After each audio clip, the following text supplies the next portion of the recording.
அல்லேலூயா. கிறிஸ்துவுடைய அன்பான தேவ பிள்ளைகளுக்கு கர்த்தரின் இரட்சகருமாகிய இயேசு கிறிஸ்து நாமத்தில் அன்பின் வாழ்த்துக்கள்.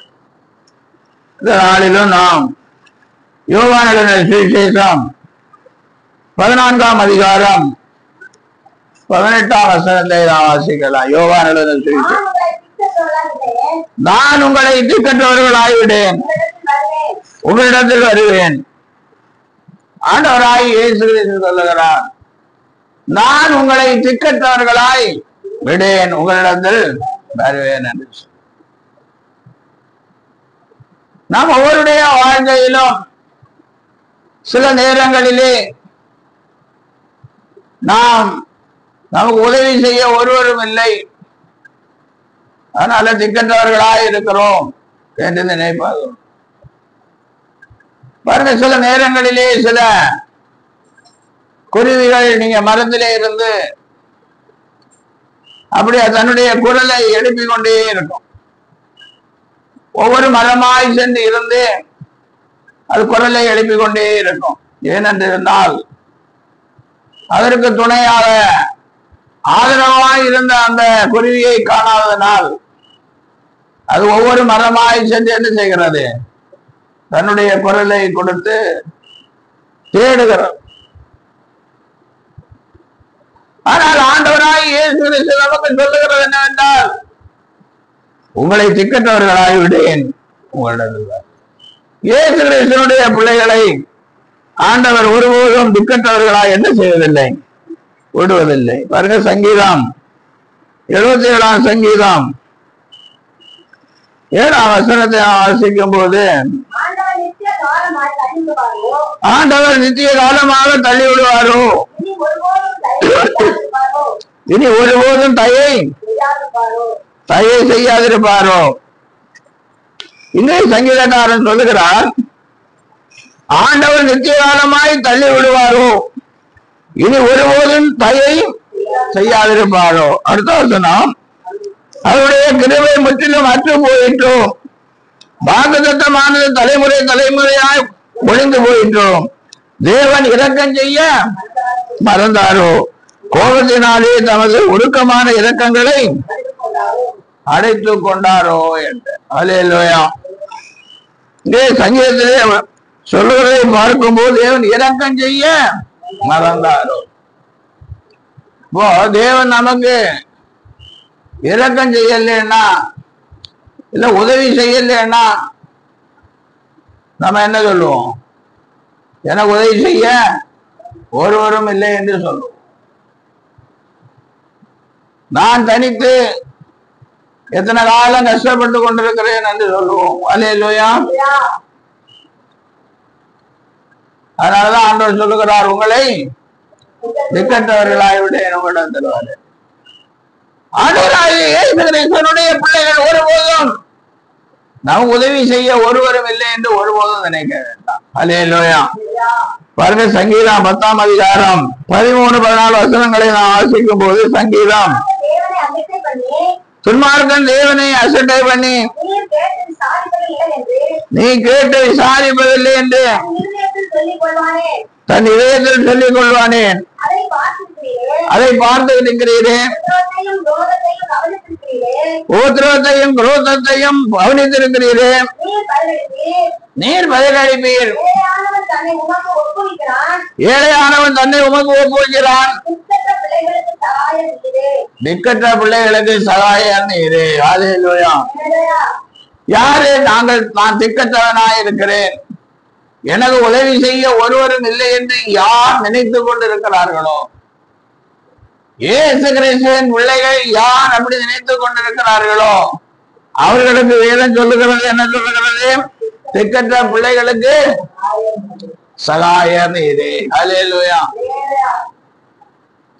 நாம் நமக்கு உதவி செய்ய ஒருவரும் இல்லை என்று ஒருபோதும் நினைக்க கூடாது.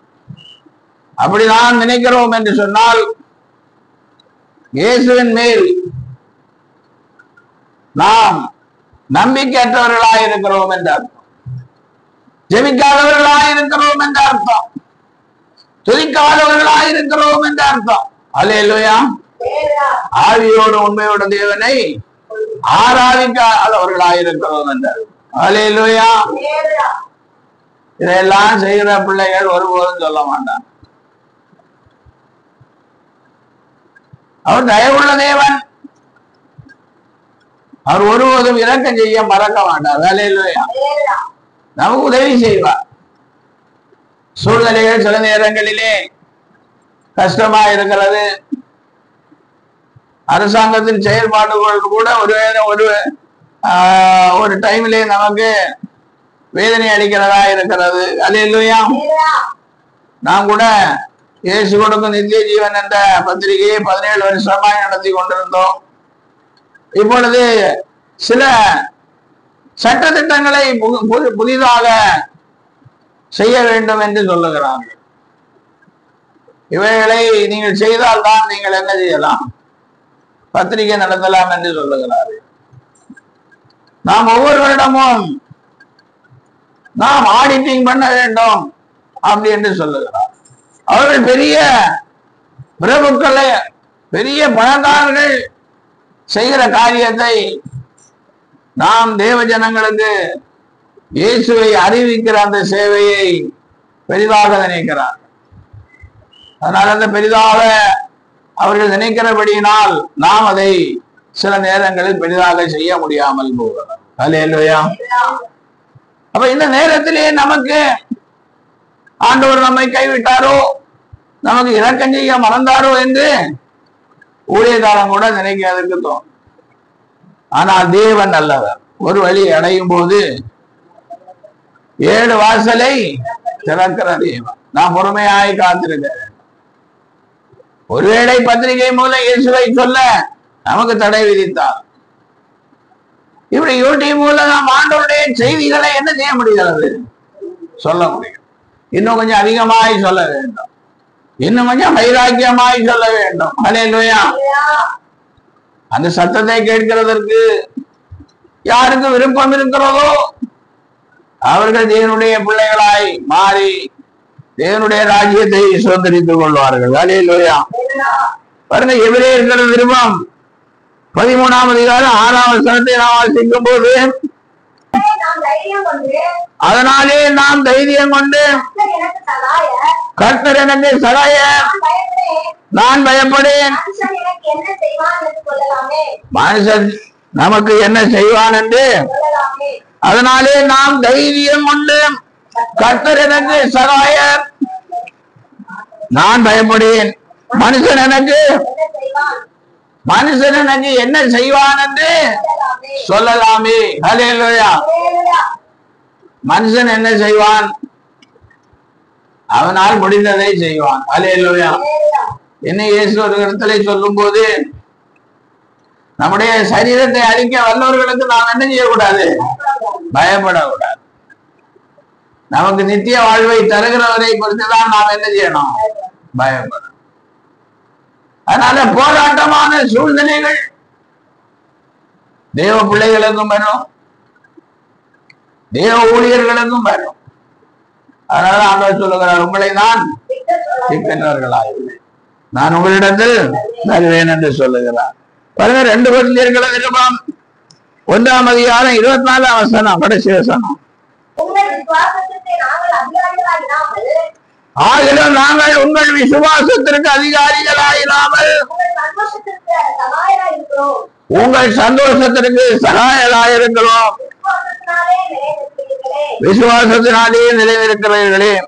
பவுல் கொரிந்தியருக்கு சொல்லுகிறார், உங்கள் விசுவாசத்திற்கு நாங்கள் அதிகாரிகளாயிராமல் உங்கள் சந்தோஷத்திற்கு, உங்கள் விசுவாசத்திற்கு அதிகாரிகளாக நாங்கள் கிடையாது. நீங்கள் ஆண்டவரை விசுவாசிப்பது உங்களுடைய அறிவு கட்டின காரியம், தேவ பக்தி கேட்ட காரியம். ஹல்லேலூயா. அதற்கு நாங்கள் அதிகாரிகளாக இருக்க முடியாது. ஆனால் உங்கள் சந்தோஷத்திற்கு சகாயராக இருக்கிறோம். நீங்க எப்படியாவது இயேசுவின் மூலம் ஒரு சந்தோஷத்தை பெற வேண்டுமே என்ற காரியத்தில் நாங்கள் எப்படி இருக்கிறோம், சகாயராக இருக்கிறோம். உங்களுக்கு சகாயம் செய்கிறவர்களாக இருக்கிறோம். ஹல்லேலூயா. அப்பொழுது நீங்க விசுவாசத்துல நிலைத்திருப்பீர்கள். அல்லேலூயா. அப்ப தேவனுடைய ஊழியக்காரர்கள் ஒவ்வொருவரும் உங்கள் சந்தோஷத்திற்கு, நீங்கள் சந்தோஷம் அடைவதற்கு சகாயராயிருக்கிறோம். அதனாலதான் இந்த உபதேசங்களை எல்லாம் நாங்கள் உங்களுக்கு தேவ வார்த்தைகளை எல்லாம் எடுத்து சொல்லுகிறோம். அல்லேலூயா. இந்த வார்த்தைகளை நீங்கள் கை கொள்ளும் போது உங்களுக்கு இயேசு கிறிஸ்து சந்தோஷத்தை கொடுப்பார். அல்லேலூயா. நிச்சயமாக நீங்கள் சந்தோஷத்தை சுதந்திரித்துக் கொள்வீர்கள். நீங்கள் சந்தோஷத்தை சுதந்திரித்துக் கொண்டோம் என்ற சாட்சியை சொல்லும் போதுதான் நாங்கள் உங்களுக்கு சகாயராக இருந்திருக்கிறோம், உதவி செய்கிறவர்களாக இருந்திருக்கிறோம் என்று தேவனை மேன்மை பாராட்டுவோம். அல்லேலூயா. அடுத்தபடியாய் பாருங்கள், சங்கீதம் 102 சங்கீதம் 16 வசனம். திக்கற்றவர்களுடைய ஜெபத்தை அலட்சியம் பண்ணாமல் அவர்களுடைய விண்ணப்பத்தை அங்கீகரிப்பார். அல்லேலூயா. இங்கே சங்கீதக்காரன் சொல்லுகிறார், திக்கற்றவர்களுடைய ஜெபத்தை, நான் திக்கற்றவனாய் இருக்கிறேன் என்று சொல்லி ஒருத்தர் ஜெபம் பண்ணுகிறார் என்று சொன்னால் அவருடைய ஜெபத்தை தேவன் அங்கீகரிக்கிறார். அல்லேலூயா. அல்லேலூயா. தேவன் நம்முடைய ஜெபத்தை அங்கீகரிக்கிற தேவனாயிருக்கிறார். திக்கற்றவர்களுடைய ஜெபத்தை அலட்சியம் பண்ணாமல் அவர்கள் விண்ணப்பத்தை அங்கீகரி. எனக்கு உதவி செய்வார் ஒருவரும் இல்லையே என்று சொல்லி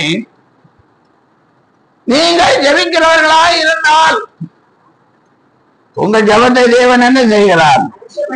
அலட்சியம் பண்ணாமல் உங்கள் விண்ணப்பத்தை அங்கீகரிக்கிறார். உங்களின் விண்ணப்பத்திற்கு பதில் வரும். அல்லேலூயா. பாருங்க, தானியேலின் புத்தகம் 6ஆம் அதிகாரம் 3 நாம் வாசிக்கும் போது, இப்படி இருக்கையில் தானியேல் பிரதானிகளுக்கும் தேசாதிபதிகளுக்கும் மேற்பட்டவனாயிருந்தான். தானியேலுக்குள் விசேஷித்த ஆவி இருந்தவையால் அவனை ராஜ்யம் முழுமைக்கும் அதிகாரியாக ஏற்படுத்த ராஜா நினைத்தான். அப்பொழுது பிரதானிகளும் தேசாதிபதிகளும் ராஜ்யத்தின் விசாரிப்பிலே தானியேலை குற்றப்படுத்தும்படி முகாந்திரம் தேடினார்கள். ஆனாலும் ஒரு குற்றத்தையும் அவர்களால் என்ன செய்ய முடியவில்லை, கண்டுபிடிக்க அவர்களால் கூடாது இருந்தது. அவன் உண்மை உள்ளவனாய் இருந்தபடியால் அவன் மேல் சுமத்த யாதொரு குற்றமும் குறையும் காணப்படவில்லை. அல்லேலூயா. தானியேலை பாபிலோன் தேசத்திலே ராஜா அவனை பெரியவனாய் உயர்த்தினார். எல்லா அதிகாரிகளுக்கும் அதிகாரியாய் உயர்த்தினார். அல்லேலூயா.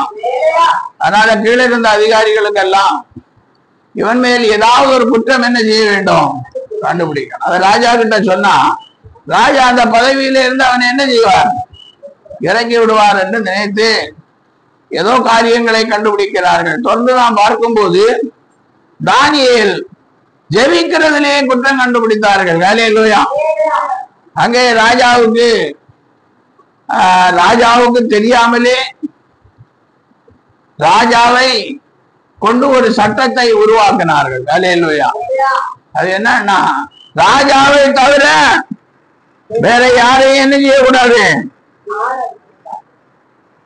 எந்த விண்ணப்பத்தையும் கேட்கக்கூடாது, ராஜாவிடத்துலதான் கேட்கணும். அல்லேலூயா. அப்ப ராஜா தெரிவாண்ட நாளிலே பாருங்க, எவனாக 7வது வசனம், எவனாகிலும் 30 நாள் வரையில் ராஜாவாகிய உம்மை தவிர எந்த தேவனை ஆனாலும் மனுஷனை ஆனாலும் நோக்கி யாதொரு காரியத்தை குறித்து விண்ணப்பம் பண்ணினால் அவன் சிங்கங்களின் கையிலே போடப்பட வேண்டும். அல்லேலூயா. இந்த சட்டத்தை அவர்கள் கொண்டு வந்த போது ராஜா கையெழுந்து போட்டார். அல்லேலூயா. ஆனா 10வது வசனம் என்ன சொல்லுகிறது, தானியேலோ என்றால் அந்த பத்திரத்திலே கையெழுத்து வைக்கப்பட்டது என்று அறிந்த போதிலும் தன் வீட்டுக்குள்ளே போய் தன் மேல் அறையிலே எருசலேமுக்கு மேலாக பலகணிகள் திறந்திருக்க அங்கே தான் முன் செய்து வந்தபடியே தினம் 3 வேளையும் தன் தேவனுக்கு முன்பாக தன் முழங்கால் படிட்டு ஜெபம் பண்ணி சோத்திரம் செலுத்தினார். யாராவது ராஜாவை தவிர வேற யாரும் நோக்கி என்ன செய்ய கூடாது, விண்ணப்பம் பண்ணக்கூடாது. பத்திரத்திலே கையெழுத்தான போதும் தானியேல் தன் வீட்டின் மேலறையிலே சென்று பலகணிகளை எல்லாம் மூடி வச்சில்ல, ஆமா பலகணிகளை எல்லாம் திறந்து வச்சு தான் முன் செய்து வந்தபடி ஆமா தினம் 3 வேளையும் ஜெபம் பண்ணி சோத்திரம் பண்ணான். ஹல்லேலூயா. அப்பொழுது என்ன ஆயிடுச்சு நடந்தது, அவரை சிங்கக்கவியிலே தூக்கி போட்டார். ஹல்லேலூயா. இப்ப ராஜாவுக்கு தானியேலை சிங்கக்கவியில தூக்கி போடுறதுக்கு விருப்பம் கிடையாது. ஆனால் தானியேலுக்கு கீழே இருந்த அதிகாரிகள் கொண்டு வந்த சட்டத்திலே அவன் கையெழுத்து போட்டதினாலே அதை தடுக்கவும் முடியவில்லை. பாருங்க, அதுல 20 20ஆம் அதிகாரம். ராஜா கவியின் கிட்ட வந்த போது வேற சத்தமாய் தானியேலை கூப்பிட்டு, தானியேலே தேவனுடைய தாசனே, நீ இடைவிடாமல் ஆராதிக்கிற உன் தேவன் உன்னை சிங்கங்களுக்கு தப்புவிக்க வல்லவராயிருந்தாரா என்று தானியேலை கேட்டான். ஹல்லேலூயா. ராஜா அதிகாலையிலே எழும்பி சிங்கக்கவிக்கு போறார். அங்க போய் துயர சத்தமாய் தானியேலேன்னு கூப்பிடுகிறார். ஹல்லேலூயா. அது மாத்திரமல்ல, தானியேலை கூப்பிட்டு, தானியேலே ஜீவனுள்ள தேவனுடைய தாசனே, நீ இடைவிடாமல் ஆராதிக்கிற உன் தேவன் உன்னை சிங்கங்களுக்கு தப்புவிக்க வல்லவராய் இருந்தாரா என்று தானியேலை கேட்டார். ஹல்லேலூயா. நீ இடைவிடாமல் ஆராதிக்கிற உன் தேவன் உன்னை சிங்கங்களுக்கு தப்புவிக்க வல்லவராய் இருந்தார். அப்பொழுது சிங்க குகையிலிருந்து சத்தம் கேட்கிறது. அப்பொழுது தானியேல், ராஜாவே நீர் என்றும் வாழ்க, சிங்கங்கள் என்னை சேதப்படுத்தாதபடிக்கு தேவன் தம்முடைய தூதனை அனுப்பி அவைகளின் வாயை கட்டி போட்டார். அது ஏனென்றால் அவருக்கு முன்பாக நான் குற்றமற்றவனாய் காணப்பட்டேன், ராஜாவாகிய உமக்கு முன்பாகவும் நான் நீதிகேடு செய்ததில்லை என்றார். ஹல்லேலூயா. தேவன் சிங்கங்களின் வாயை என்ன செஞ்சார், கட்டி போட்டார். ஹல்லேலூயா. எந்த பெரிய சிங்கமானாலும் சரி, சாத்தானாகிய சிங்கமானாலும் சரி, பிசாசானவன் கட்சிக்கிற சிங்கம் போல எவனை விழுங்கலாமோ என்று வகை தேடி சுற்றி திரிகிறான். நம்ம ஜெபம் பண்ணான்னா நம்முடைய ஜெபத்தை அங்கீகரிக்கிற தேவன் அந்த சிங்கத்தின் வாயை என்ன செய்வார், கட்டி போடுவார். அது எப்படி கட்டி போடுவார், நம்முடைய தூதனை அனுப்பி கட்டி போடுவார். ஹல்லேலூயா. கிறிஸ்துவ அன்பானவர்களே, சத்தியத்தை நாம் அறியும் போது சத்தியம் நம்மளை என்ன செய்கிறது, விடுதலையாக. ஜெபிக்கிறதற்கு நேரம் இல்லை என்று ஒருபோதும் நாம் சொல்லக்கூடாது. ஹல்லேலூயா. நாம் வீட்டிலே ஒரு 4 பேர் 5 பேர் இருந்தோம் என்று சொன்னால் கூட்டாகவும் ஜெபிக்க வேண்டும், தனித்தனியாகவும் என்ன செய்ய வேண்டும், ஜெபிக்க வேண்டும். அப்படி ஜெபிக்கும் போது நமக்கு எதிரடையாய் செயல்படுகிற சாத்தானின் வாயை தேவன் என்ன செய்வார், நம்முடைய தூதனை அனுப்பி பொல்லாப்புனக்கு நேரிடாது, வாதை உன் கூடாரத்தை அணுகாது. ஹல்லேலூயா. அதனால இதை ஒருபோதும் மறந்து போக கூடாது. சில நேரங்களிலே பிசாசானவன் தேவனுடைய ஊழியக்காரர்களையும் தேவனுடைய பிள்ளைகளையும் என்ன செய்வான், விழுங்கி போடலாம் என்று வகை தேடுவான். ஹல்லேலூயா.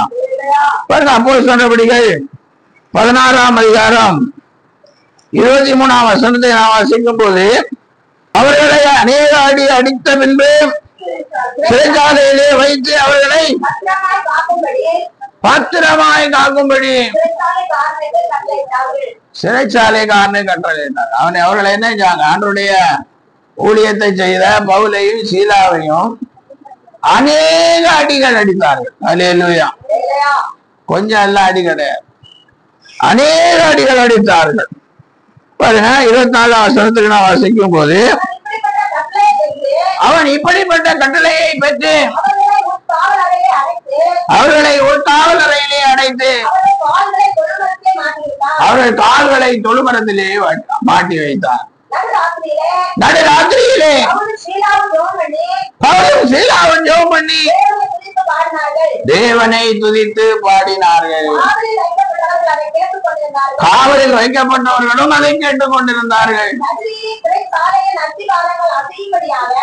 சடியிலே சிறைச்சாலையின் அஸ்திவாரங்கள் அசையும்படியாக பூமி மிகவும் அதிர்ந்தது. உடனே கதவுகள் திறவுண்டது.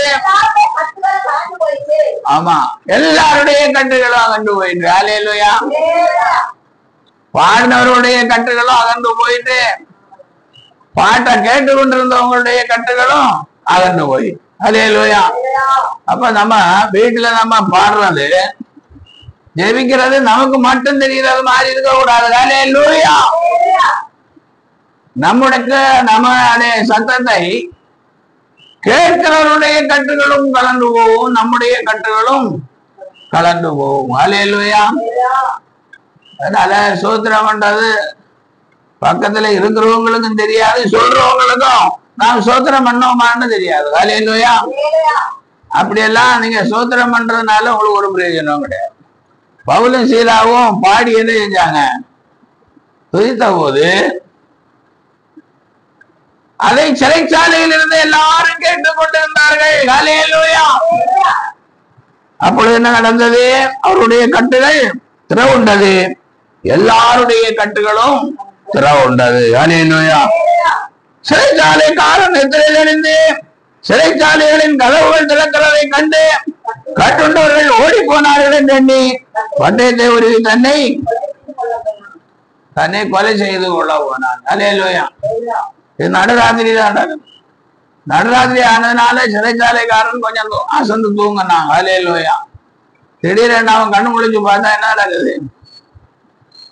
எல்லா சிறைச்சாலை கதவுகள் எல்லாம் என்ன இருக்கு? திறந்து போயிருக்கு. உடனே நினைச்சான் கதவு திறந்தா எல்லாரும் என்ன செய்திருப்பாங்க? ஓடி போயிருப்பாங்க நினைச்சு அவன் தன்னைத்தானே கொலை செய்து தற்கொலை செய்து மறிக்க பார்க்கலாம். ஏன்னா மறுநாள் ராஜாவுடைய தண்டனை அதை விட பயங்கரமா இருக்கும். உடனே பவுல் மிகுந்த சத்தமிட்டு, நீ உனக்கு கெடுதி ஒன்று செய்து கொள்ளாதே, நாங்கள் எல்லாரும் இங்கே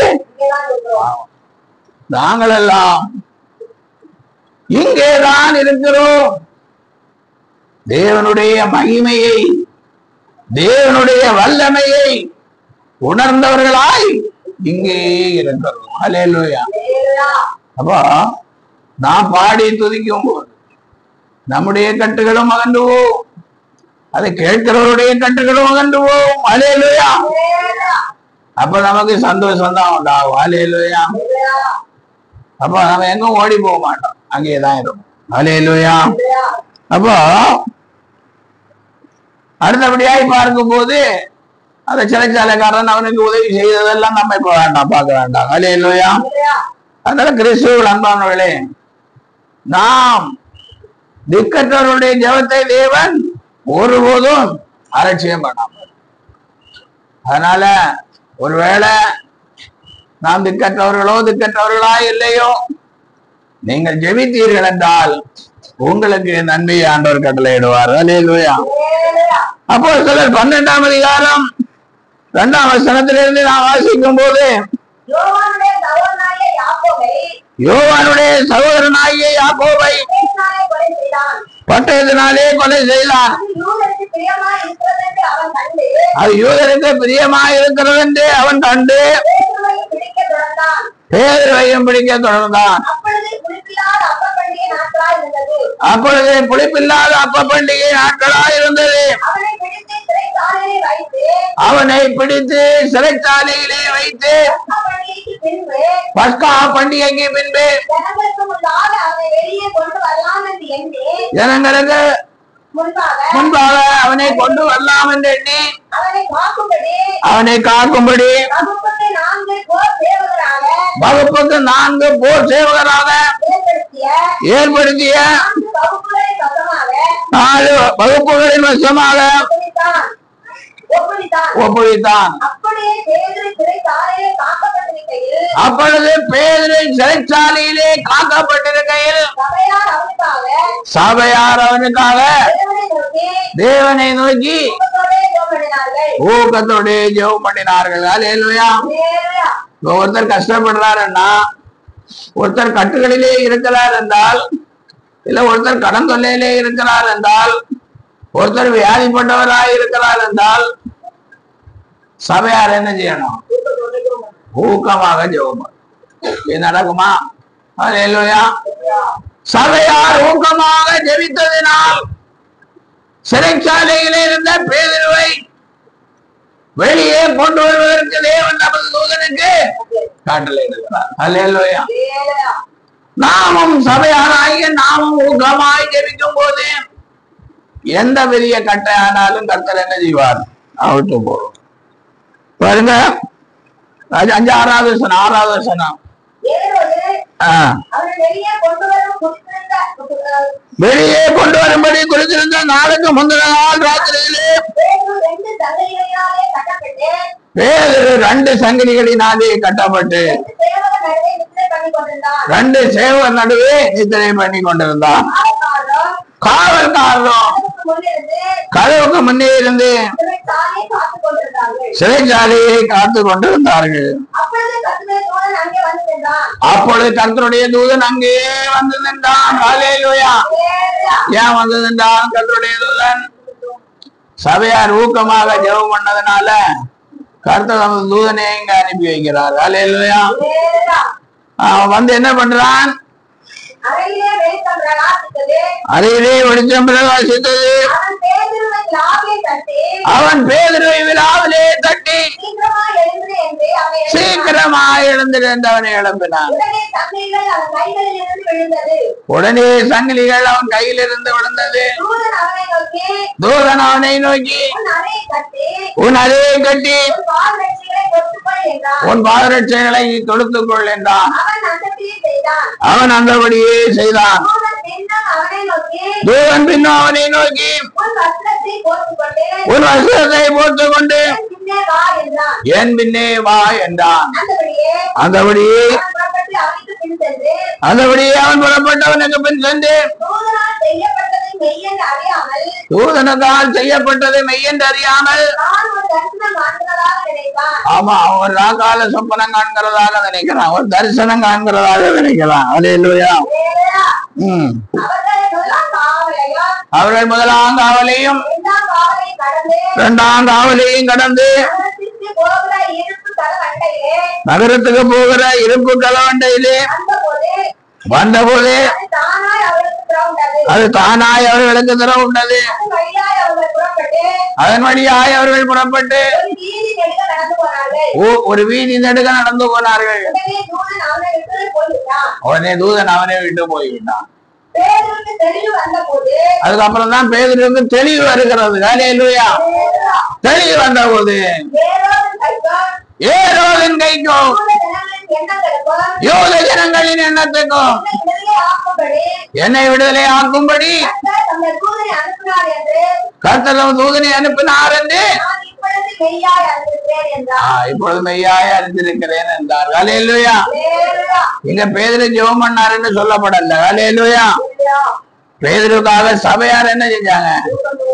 ஊக்கமாக ஜெபம் பண்ணார். கிறிஸ்துவுக்குள் அன்பானவர்களே, நம்முடைய ஜெபம் ஊக்கமான ஜெபம் ஆண்டவர் நமக்கு பதில் கொடுக்கிறதா இருக்கிறது. அல்லேலூயா. கஷ்டம் என்று சொல்லி சோர்ந்து போகக்கூடாது. வியாதி என்று சொல்லியும் நாம் என்ன செய்யக்கூடாது? சோர்ந்து போ. வியாதி நேரத்தில் எல்லாம் வியாதீஸ்வரர்கள் எல்லாம் அதிகமாக ஜெபிக்க முடியாது. அவர்களுக்காக யார் ஜெபிக்கணும்? சபையார் ஊக்கமாய் ஜெபிக்கணும். ஹல்லேலூயா. அப்பொழுது கர்த்தர் தூதனை அனுப்பி அவர்களை தொட்டு என்ன செய்வார்? சுகப்படுத்துவார். ஹல்லேலூயா. அதனால கிறிஸ்துவுக்குள் அன்பானவர்களே, நாம் வேத வசனத்தை அறிந்தவர்களாகவும் வேத வசனத்தின்படி நடக்கிறவர்களாகவும் இருந்தால் நிச்சயமாக நாம் கர்த்தரால் ஆசீர்வதிக்கப்பட்டவர்கள். ஹல்லேலூயா. அடுத்தபடியாய் பாருங்க, யோவான் 9:31 பாவிகளுக்கு தேவன் செவி கொடுக்கிறது இல்லை என்று அறிந்திருக்கிறோம். ஒருவன் தேவ பக்தி உள்ளவனாயிருந்து அவருக்கு சித்தமானதை செய்தால் அவனுக்கு செவி கொடுப்பார். ஹல்லேலூயா. தேவன் பாவிகளுக்கு செவி கொடுக்கிறது இல்லை. ஹல்லேலூயா. ஆனா தேவ பக்தி உள்ளவர்களாயிருந்து நம்ம தேவபக்தி உள்ளவர்களாக இருந்து என்ன செய்யணும்? அவருக்கு சித்தமானதை செய்தால் அவர்களுக்கு செவி கொடுப்பார். ஹல்லேலூயா. தேவபக்தி உள்ளவர்களாக இருந்து தேவபக்தி உள்ளவர்களாக இருந்து அவருக்கு சித்தமானதை செய்தால் அவனுக்கு செவி கொடுப்பார். தேவ சித்தம் என்று வந்திருக்கிறார். நான் பல நேரங்களிலே தேவ சித்தத்தை குறித்த செய்தியையும் சொல்லி இருக்கிறேன். ஹல்லேலூயா. தேவ பக்தி உள்ளவர்களாய் நாம் இருக்க வேண்டும். தேவனுடைய சித்தத்தை செய்யவும் வேண்டும். வெறும் தேவ பக்தி மட்டும் இருந்தா போதாது. தேவ சித்தத்தை செய்கிறவர்களாகவும் நாம் இருந்தால் ஆண்டவர் நமக்கு செவி கொடுப்பார். ஹல்லேலூயா. தானியேலின் புஸ்தகத்துக்கு நாம் மீண்டுமாய் சொல்லுவோம். தானியேலின் புஸ்தகம் 3:1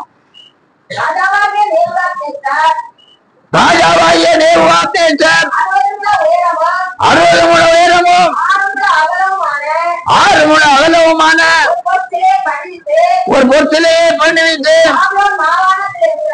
பாபிலோன் மாகாணத்தில் இருக்கிற தூரா என்னும் சமவெளியிலே நிறுத்தினான். ராஜாவாகிய நேபுகாத்நேச்சர் இங்க என்ன செய்யலாம்? 60 முழ உயரமும் 6 முழ அகலமும் ஒரு பொற்சிலையை பண்ணிவித்து பாபிலோன் மாகாணத்தில் உள்ள தூரா என்னும் சமபூமியில கொண்டு நிறுத்தினான். அது நிறுத்திட்டு என்ன சொல்றான் பாருங்க. பின்பு ராஜாவாகிய நேபுகாத்நேச்சர் தேசாதிபதிகளையும் அதிகாரிகளையும் தலைவரையும் நியாயாதிபதிகளையும் பொக்கிஷக்காரரையும் நீதி சாஸ்திரிகளையும் விசாரிப்புகாரையும் நாடுகளில் உள்ள உத்தியோகஸ்தர் யாவரையும் நேபுகாத்நேச்சர் நிறுத்தின சிறையின் பிரதேசத்துக்கு வந்து சேரும்படி அப்பொழுது சாதிபதிகளும் அதிகாரிகளும் தலைவரும் நியாயாதிபதிகளும் பொக்கிஷக்காரரும் நீதி சாஸ்திரிகளும் விசாரிப்புகாரரும் நாடுகளில் உள்ள உத்தியோகஸ்தர் யாவரும் நேபுகாத்நேச்சர் நிறுத்தின சிலையின் பிரதேசத்துக்கு வந்து சேர்ந்து எதிராக என்றார்கள். இப்பொழுதுதான் சொல்றார் நேபுகாத்நேச்சர், எக்காலம், நாகசுரம், கிண்ணகம், வீணை, சுரமண்டலம், தம்புரு முதலான சகல விதமா கீழ வாத்தியங்களின் சத்தத்தை நீங்கள் கேட்கும் போது நீங்கள் தாழ விழுந்து ராஜாவாகிய நேபுகாத்நேச்சர் நிறுத்தின பொற்சிலையை பணிந்து கொள்ள வேண்டும். ஹல்லேலூயா. எல்லாரையும் விருந்துக்கு கூப்பிட்டாத மாதிரி நேபுகாத்நேச்சர் கூப்பிட்டார். இப்ப என்ன ஆயிடுச்சு? எல்லாரும் அந்த பொற்சிலையை நாகசுர மேளம் கேட்கும் போது தாழ விழுந்து பணிந்து கொள்ள வேண்டும். அப்படி விழுந்து பணிந்து கொள்ள வேண்டும். 6வது வசனம், எவனாவது தாழ விழுந்து அதை பணிந்து கொள்ளாமல் போனால் அவன் அந்நேரமே எரிகிற அக்கினி சூளை நடுவிலேயே போடப்படுவான். ஹல்லேலூயா. அப்படி யாராவது தாழ விழுந்து பணிந்து கொள்ளவில்லை என்றால் எரிகிற அக்கினி சூளையிலே போடப்படும். இப்படிதான் காலங்கள் மாறிக்கொண்டிருக்கிறோம். உலகம் மாறிக்கொண்டிருக்கிறோம். அன்று நடந்தது என்று நாம் சொல்லிக் கொண்டிருக்கிறோம். இது என்றைக்கு இப்படி எல்லாம் நடக்க போகிறது என்று நமக்கு தெரியாது. ஹல்லேலூயா. ஒரே நாடு, ஒரே மதம், ஒரே தேர்தல், ஒரே ரேஷன் அட்டை, இப்படி எல்லாம் ஒரே ஒரேன்னு கொண்டு வருகிறார்கள். ஹல்லேலூயா. அப்ப ஒரே மதம்னு வரும்போது அவங்க சொல்லுகிறத ஆளதான் நம்ம என்ன செய்யணும்? இதே மாதிரி ஆராதிக்கணும். ஆளவளர்ந்து பணிந்து கொள்ளலாம். ஓடி ஒழிய முடியாது. ஹல்லேலூயா. பாருங்க 15ஆம் வசனம் என்ன சொல்லுகிறது? இப்போதும் நீங்க 17ஆம் வசனம் வாசிங்க. நாங்கள் ஆராதிக்கிற தேவன் எங்களை தப்பிக்க வல்லவராயிருக்கிறார். அவர் எரிகிற அக்கினி சூளைக்கும் ராஜாவாகிய உம்முடைய கைக்கும் நீங்களாக்கி விடுவிப்பார். விடுவிக்காமல் போனாலும் நாங்கள் உம்முடைய தேவர்களுக்கு ஆராதனை செய்வதும் இல்லை, நீங்கள் நிறுத்தின பொற்சிலையை பணிந்து கொள்வதும் இல்லை என்கிறது ராஜாவாகிய உமக்கு தெரிந்திருக்க கடவுள் என்றார்கள். ஹல்லேலூயா. சாத்ராக் மேஷாக் ஆபேத்நேகோ சொல்லுகிறார், நாங்கள் அக்கினி சூளையிலே நீர் போட்டாலும் எங்களை அக்கினி சூளைக்கு தப்புவிக்க எங்கள் தேவன் வல்லவராயிருக்கிறார். அப்படி தப்புவிக்காமல் போனாலும் நீர் நிறுத்தின இந்த சிலையை நாங்கள் என்ன செய்வதில்லை, பணிந்து கொள்வதில்லை. ஹல்லேலூயா. ராஜாவுக்கு கோபம் வருகிறது. சாத்ராக் மேஷாக் ஆபேத்நேகோ எல்லாம் கையை காலை எல்லாம் கட்டி என்ன செய்யறாங்க, நெருப்பு சூளையில போடுறாங்க. பாருங்க 24ஆம் வசனம்.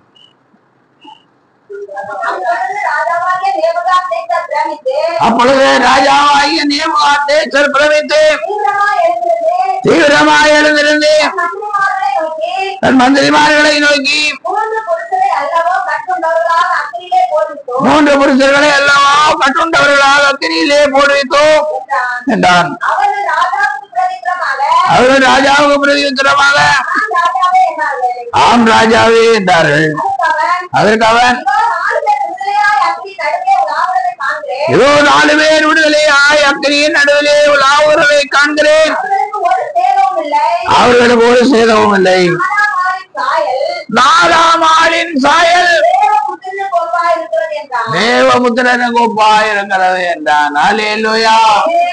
ஹல்லேலூயா.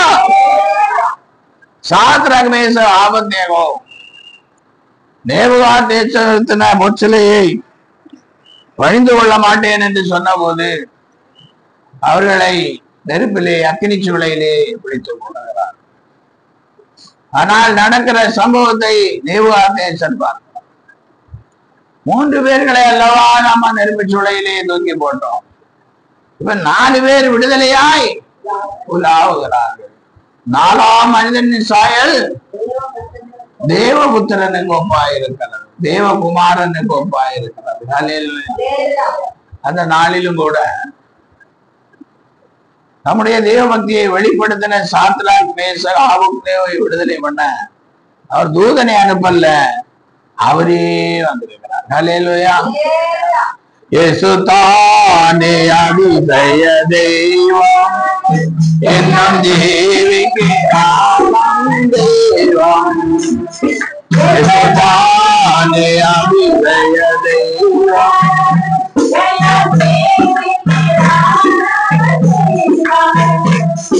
அப்போ நாம் தேவபக்தி உள்ளவர்களாய் இருந்து தேவ வைராக்கியம் உள்ளவர்களாய் நம்முடைய வைராக்கியத்தை வெளிப்படுத்தினால் ஆண்டவராய் இயேசு கிறிஸ்து நம்மோடு இருந்து, நான் உங்களை திக்கற்றவர்களாய் விடேன், உங்களிடத்தில் வருவேன் என்று சொல்லுகிற தேவன் நமக்கு உதவி செய்கிறவராய் இருக்கிறார். ஹல்லேலூயா.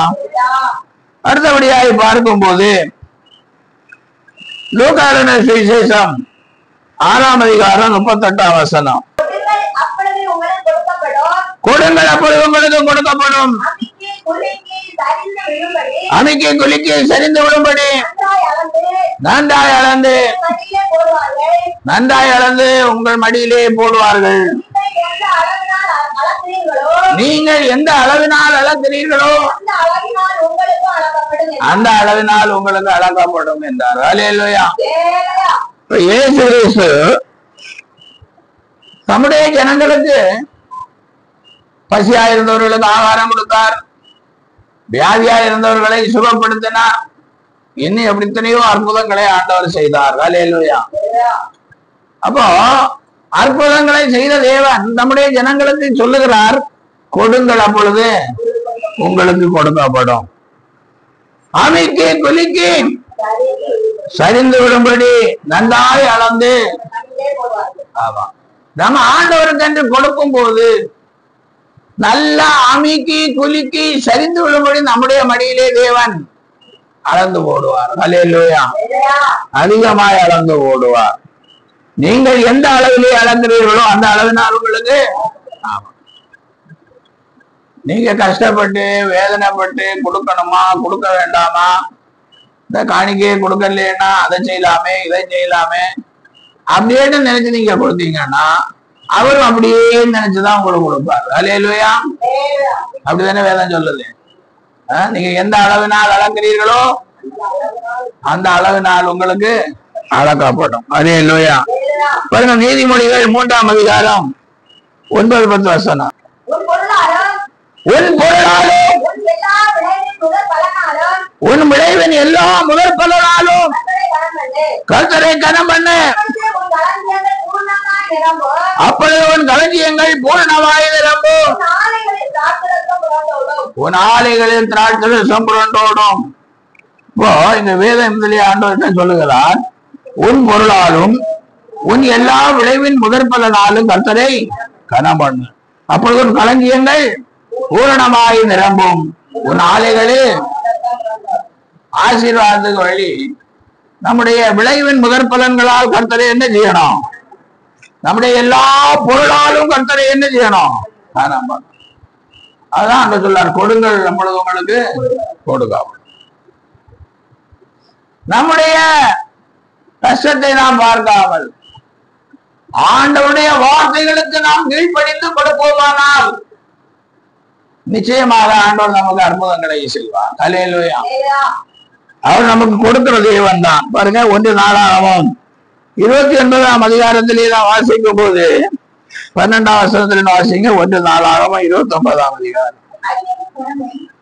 செழியமும் கனவும் உமாலே வருகிறது, தேவரீர் எல்லாவற்றையும் ஆளுகிறவர்,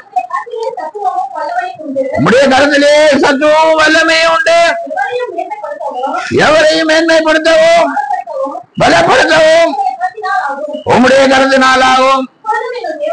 இப்பொழுதும் எங்கள் தேவனே,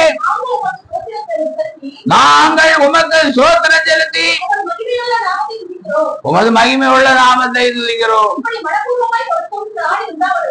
இப்படி மனப்பூர்வமாய் கொடுத்த திராணி உண்டாவதற்கு நான் எம்மாத்திரம், என் ஜனங்கள் எம்மாத்திரம், எல்லாம் உம்மால் உண்டானது, உமது கரத்திலேயே வாங்கி உமக்கு கொடுக்கிறோம். தாவீது ராஜா சொல்லுகிறார், ஐஸ்வர்யமும் கனமும் உம்மாலே வருகிறது, தேவரீர் எல்லாவற்றையும் ஆளுகிறார்.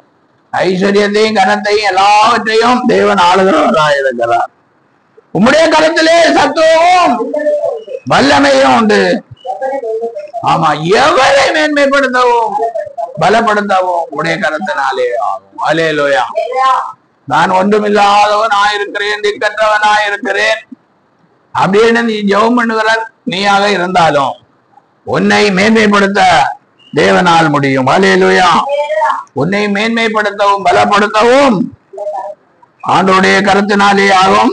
இப்பொழுதும் எங்கள் தேவனே, நாங்கள் உமக்கு ஸ்தோத்திரம் செலுத்தி மகிமை உள்ள நாமத்தை துதிக்கிறோம். எவரையும் மேன்மைப்படுத்தவும் எவரையும் பலப்படுத்தவும் தேவனால் ஆகும் என்று விசுவாசிக்கிற தேவனுடைய பிள்ளைகள் ஆண்டவருக்கு என்ன செலுத்தணும்? ஸ்தோத்திரம். ஸ்தோத்திர பலியிடுகிறவன் தேவனை மகிமைப்படுத்த. இப்படி மனப்பூர்வமாய் கொடுத்த திராணி உண்டாவதற்கு நான் எம்மாத்திரம், என் ஜனங்கள் எம்மாத்திரம். ஹல்லேலூயா. உம்மிடத்திலே வாங்கி உமக்கு. நாம் காணிக்கை கொடுக்கிறதை குறித்து தாவீது சொல்லும் போது உம்மிடத்திலே வாங்குறோம், அதுல ஒரு பங்கு உமக்கே கொடுக்கிறோம். ஹல்லேலூயா.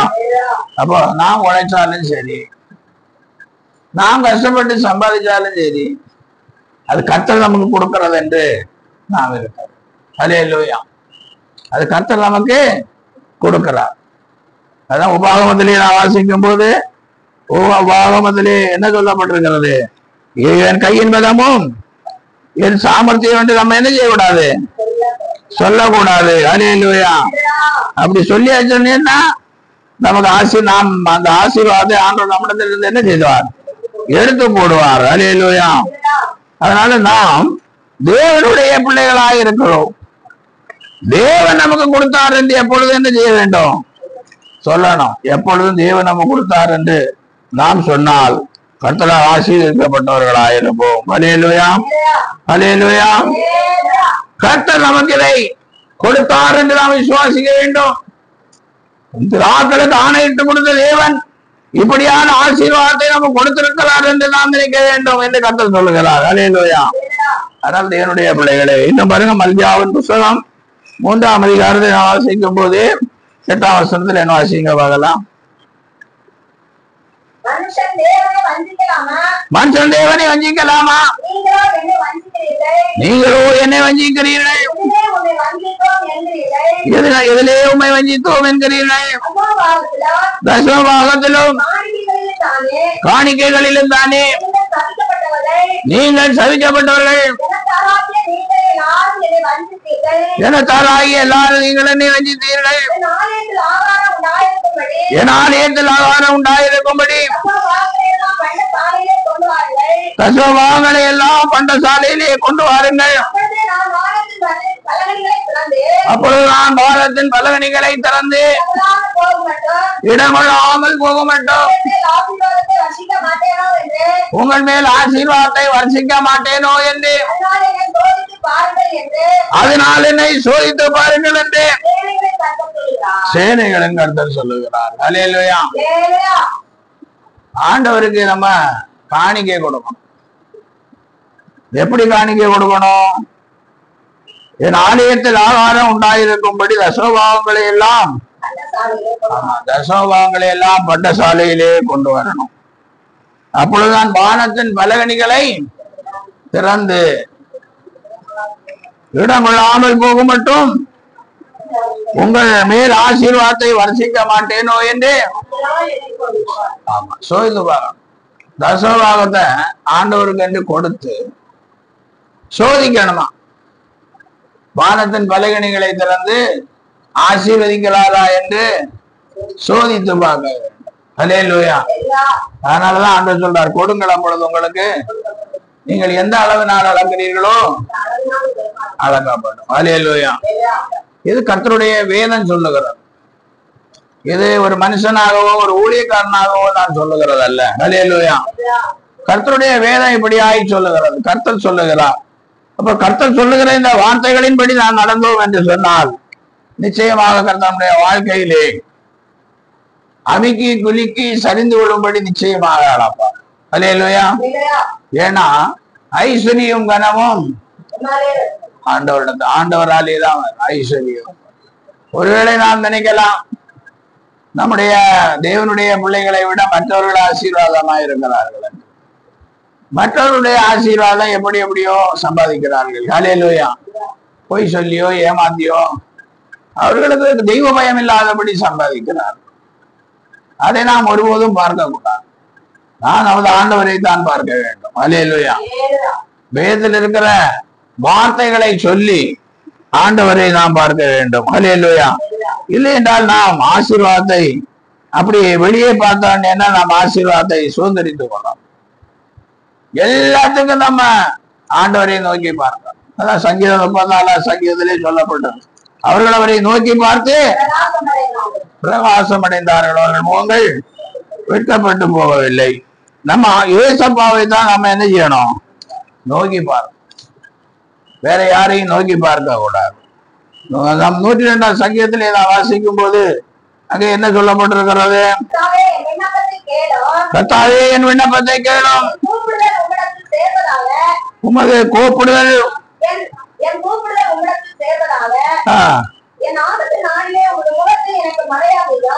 ஆபத்து நாளிலே உமது முகத்தை எனக்கு மறையாதையும், உமது செவியை இடத்தில் சாயும். நான் கூப்பிடுகிற நாளிலே தீவிரமாய், ஆமா போதும், தீவிரமாய் உத்தரவு செய்ய அள்ளும்படி சொல்லுகிறார். கூப்பிடணும். ஆண்டவரை நோக்கி நாம் என்ன செய்யணும்? அதிகமாய் கூப்பிடணும். ஜபந்தான் கஷ்டப்படும் போது ஜபந்தான் நமக்கு அதிகமானதா இருக்குது. அல்லேலூயா. இப்பொழுது நீங்க சபையின் பிள்ளைகள் கொஞ்சம் பேர் இருக்கிறீர்கள். நீங்கள் வருவதற்கு முன்பாகவே நான் 1994 இருந்து ஊழியம் செய்தேன். ஒரு மனுஷரையும் தெரியாது. தெரிஞ்ச மனுஷர்கள் கூட ஏதோ சொல்லுவார்கள், குறை சொல்லுவார்கள். அல்லேலூயா. ஜபந்தான். அப்ப எல்லாம் தூங்கினதே கிடையாது, தூக்கம் வந்ததும் கிடையாது. அல்லேலூயா. அப்படி ஜெபித்து ஜெபித்து ஜெபித்து ஊழியத்தின் வாசலையும் ஆண்டவர் தான் திறந்தார். ஆசீர்வாதத்தின் வாசலையும் ஆண்டவரே தான் திறந்தார். அல்லேலூயா. வேதம் பொய் சொல்லாது. வேதம் எப்பொழுதும் சொல்லுகிறதை செய்யும். வேதம் சத்தியம். அதனாலதான் ஆண்டவர் சொல்லுகிறார், நீங்க சோதித்து பாருங்கள் என்று சொல்லுகிறார். அல்லேலூயா. நாம் ஆண்டவரே என்ன செய்யணும்? சோதித்து பார்க்க வேண்டும். இந்த பைபிள் வேதத்திலே இருக்கிற இந்த வசனம் சரியா சரியில்லையா என்று என்ன செய்யணும்? சோதித்து பார்க்க வேண்டும். நான் சோதித்து இருக்கிறோமா? எங்க நமக்கு நேரம் இருக்கு? இருக்கிற வேலையை செய்வதற்கே நமக்கு என்ன இல்லை? நேரம் இல்லை. அப்புறம் எங்க ஜெபிக்க நேரம் இருக்கு? எங்க துதிக்க நேரம் இருக்கு? எங்க ஆராதிக்க நேரம் இருக்குது? எங்க பைபிள் வாசிக்க எங்க நேரம் இருக்குது? எங்க சோதித்து பார்க்க நம்மளால முடியுது? அல்லேலூயா. அப்படி எல்லாம் நாம் ஒரு நாளும் என்ன செய்யக்கூடாது? நினைக்க கூடாது. அல்லேலூயா. ஆண்டவருடைய கூப்பிடுதல் நிச்சயமாக நமக்கு ஆசீர்வாதத்தை கொடுக்கிறதா இருக்கிறது. அல்லேலூயா. அதனால ஜெபம் மிக முக்கியமானதா இருக்கிறது. 145 சங்கீதம் 18ஆம் வசனத்திலே இப்படியாய் சொல்லுகிறார் சங்கீதக்காரன், தம்மை நோக்கி கூப்பிடுகிற யாவருக்கும், உண்மையாய் தம்மை நோக்கி கூப்பிடுகிற யாவருக்கும் கர்த்தர் சமீபமாயிருக்கிறார். அதனால திக்கற்றவர்களின் ஜெபத்தை ஒருபோதும் ஆண்டவர் என்ன செய்ய மாட்டார்? ஆமா, அலட்சியம் பண்ண மாட்டார். அவர் நம்முடைய ஜெபத்தை அங்கீகரிப்பார். நான் படிக்காதவன் என்றோ நான் வசதி இல்லாதவன் என்றெல்லாம் நினைத்த கூடாது. நாமும் கர்த்தரும் எப்படி இருக்கிறோம்? அவருக்கு நெருக்கமாக இருக்கிறோமா? அவரை நோக்கி கூப்பிடுகிறோமா? அதுதான் முக்கியம். அல்லேலூயா. உங்கள் இதயத்தை தண்ணீரை போல் என்ன செய்யுங்க? ஊற்றி விடும். கொஞ்சம் தண்ணி இருக்குன்னு வச்சுங்க, தரையில ஊற்றினா என்ன ஆகும்? திரும்ப நம்ம ஒரு டம்ளர் தண்ணியை திரும்ப எடுக்க முடியுமா? அதே மாதிரி நம்முடைய இருதயத்தை ஆண்டவர் மேலே ஊற்றி விட வேண்டும். அவரோடு இணைந்திருக்க வேண்டும். அப்படி இணைந்திருப்போம் என்று சொன்னால் நிச்சயமாக அவர் நம்மை ஒருபோதும் திக்கற்றவர்களாக விடார். அவர் திக்கற்றவர்களாக நம்மை விடுகிற தேவன் அல்ல, நம்மை கரந்தூக்கி எடுக்கிற தேவன். அல்லேலூயா. ஒரு மனுஷன் தன் பிள்ளையை சுமப்பது போல சுமக்கிற தேவன். தகப்பன் தன் பிள்ளைக்கு இறங்குறது போல பயந்தவர்களுக்கு இறங்குகிறார். அப்ப அவர் இறக்கப்படுகிற தேவன், அவர் தயவுள்ள தேவன், அவர் நீதி உள்ள தேவன். வார்த்தை ஒரு வார்த்தை தரையிலே விழுந்து போவதில்லை. எல்லா வார்த்தைகளையும் கர்த்தர் ஆசீர்வதிக்கிறவராக இருக்கிறார். அல்லேலூயா. அதனால கிறிஸ்துவுக்கு அன்பான தேவ பிள்ளைகளே, ஆண்டவர் நிச்சயமாக உங்களை திக்கற்றவர்களாய் விடார். நம் ஒருவரையும் திக்கற்றவர்களாய் விடார். தேவ ஜனங்கள் ஒருவரையும் திக்கற்றவர்களாய் விடார். அவரை நோக்கி நீங்கள் செவிப்பீர்கள் என்று சொன்னார் நிச்சயமாக அங்க அற்புதங்கள் நடக்கும். அல்லேலூயா. நமக்கு அற்புதங்கள் செய்கிற தேவனை நோக்கி ஸ்தோத்திரிப்போம். சோத்ராம் சோத்ராம் சோத்ராம் சோத்ராம் சோத்ராம் சோத்ராம் சோத்ராம்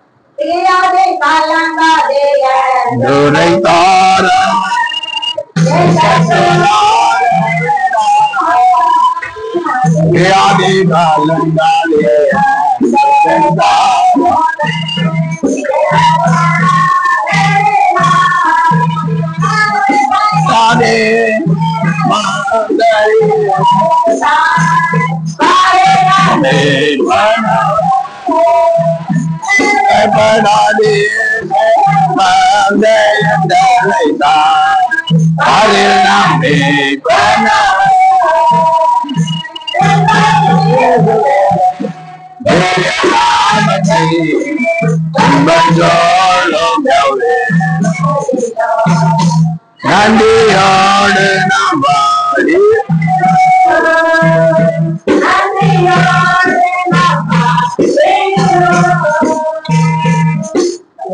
நான் ஜெயிப்போம். எங்களை அதிகமாக நேசிக்கிற பரலோகத்தின் தெய்வமே இயேசுவே, இந்த ஆசீர்வதிக்கப்பட்ட நாளுக்காய் ஆண்டவரே கர்த்தர் கொடுத்த வார்த்தைகளுக்காக ஆண்டவரை ஸ்தோத்திரிக்கிறோம். ஆண்டவரே உங்களை திக்கற்றவர்களாய் விடேன் என்று சொன்ன தேவன் நேற்றும் இன்றும் என்று மாறாதவராய் இருக்கிறார். ஆண்டவரே ஜெபிக்கிறவர்களை திக்கற்றவர்களாய் விடா தேவன், தேவ பக்தி உள்ளவர்களை திக்கற்றவர்களாய் விடாத தேவன். ஆண்டவரே கொடுக்கிறவர்களை திக்கற்றவர்களாய் விடுகிற தேவன். அப்பா, கொடுக்கிற பிள்ளைகளை ஒருபோதும் திக்கற்றவர்களாய் நீர் விடமாட்டீர்.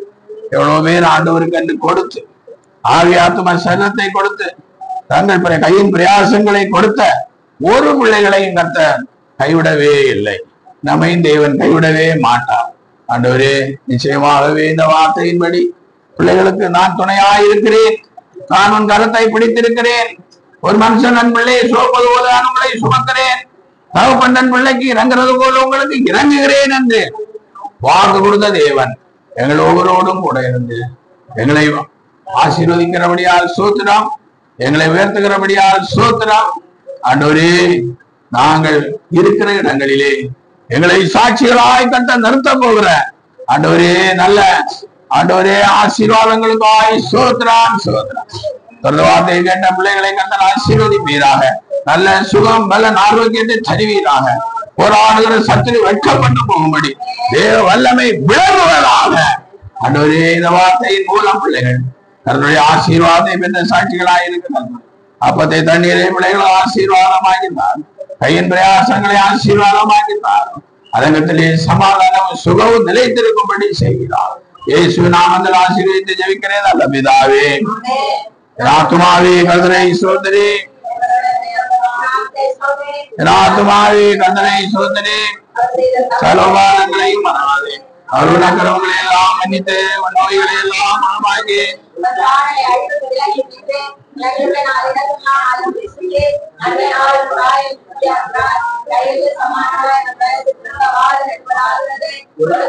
யாவருக்கும் கர்த்தர் நீதியையும் நியாயத்தையும் செய்கிறார்.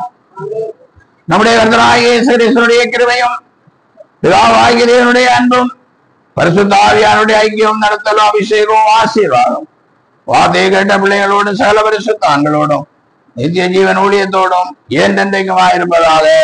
ஆமென். நாட்டிலே நான் வாசம்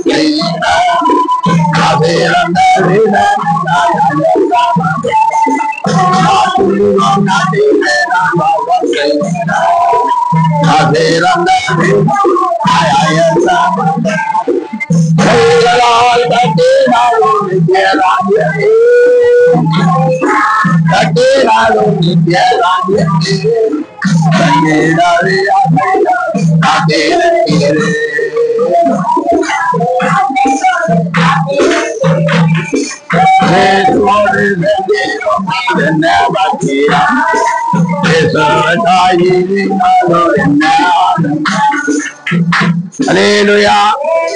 Hallelujah. Hallelujah. கர்த்தர் உங்களை யாவரையும் ஆசீர்வதிப்பாராக. God bless you. Praise the Lord.